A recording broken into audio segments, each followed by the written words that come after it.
पश्चिम बंगाल में 2026 के चुनावी नतीजों ने सबको चौंका दिया है। ममता बनर्जी का किला ढह गया है और शुवेंदु अधिकारी के नेतृत्व में बीजेपी ने पहली बार सत्ता की कुर्सी संभाली। लेकिन सरकार बनते ही जो पहला बड़ा फैसला हुआ उसने बंगाल की सियासत में भूचाल ला दिया है। बीजेपी सरकार ने मनोज अग्रवाल को बंगाल का नया मुख्य सचिव, चीफ सेक्रेटरी नियुक्त किया है।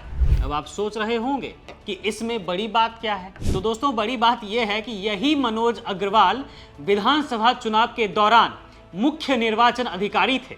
यानी जिस अधिकारी की देखरेख में पूरा चुनाव हुआ, वोट डाले गए, ईवीएम की सुरक्षा हुई, उसी अधिकारी को बीजेपी ने जीत के बाद राज्य का सबसे बड़ा प्रशासनिक पद सौंप दिया।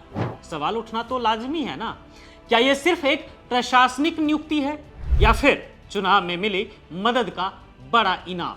मुद्दा सिर्फ नियुक्ति का भी नहीं है, मुद्दा उस खेल का है जो चुनाव से पहले शुरू हुआ था।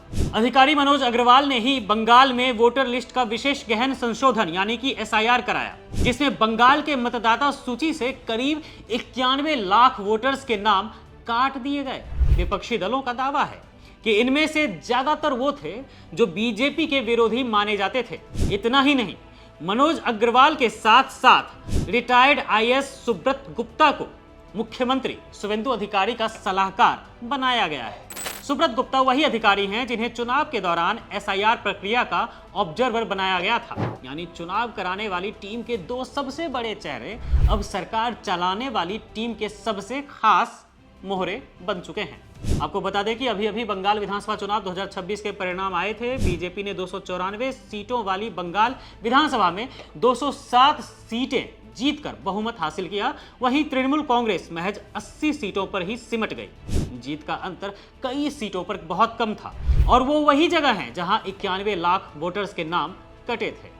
इस मामले को लेकर कांग्रेस महासचिव जयराम रमेश ने सोशल मीडिया एक्स पर इस मिली भगत की धज्जियां उड़ाते हुए लिखा है, ये नियुक्तियां चुनाव आयोग यानी कि ईसीआई और बीजेपी के बीच खुली साठगांठ को दर्शाती है।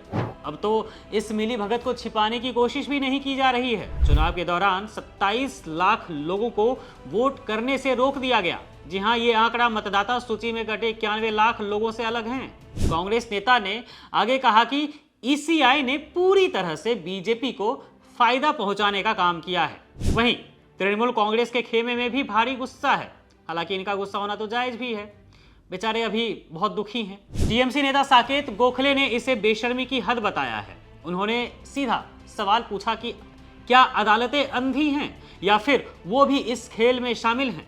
वहीं सांसद डेरेक ओब्रायन ने तंज कसते हुए इसे महज एक संयोग करार दिया है। राज्यसभा सांसद सागरिका घोष ने तो यहां तक कह दिया कि न्यूट्रल अंपायर को अब बीजेपी सरकार में टॉप पोस्ट का इनाम मिला है। क्या अभी कोई बंगाल चुनाव को निष्पक्ष मान सकता है? दोस्तों, आपको बता दें कि 1990 बैच के आईएएस मनोज अग्रवाल जुलाई में रिटायर होने वाले हैं। उनका कार्यकाल भले ही छोटा हो, लेकिन उनकी नियुक्ति ने जो विवाद खड़ा किया है वो बहुत लंबा चलने वाला है। चुनाव के दौरान टीएमसी ने चुनाव आयोग से इन दोनों अधिकारियों की लिखित शिकायत की थी, धांधली के आरोप भी लगाए थे, लेकिन तब शिकायतों को अनसुना कर दिया गया था। और आज जब वही अधिकारी सरकार के सबसे ऊंचे पदों पर बैठे हैं, तो ये सवाल बंगाल की जनता के मन में घर कर गया है कि क्या ये वोट की ताकत से बनी सरकार है या सिस्टम की सेटिंग से तैयार की गई सत्ता है।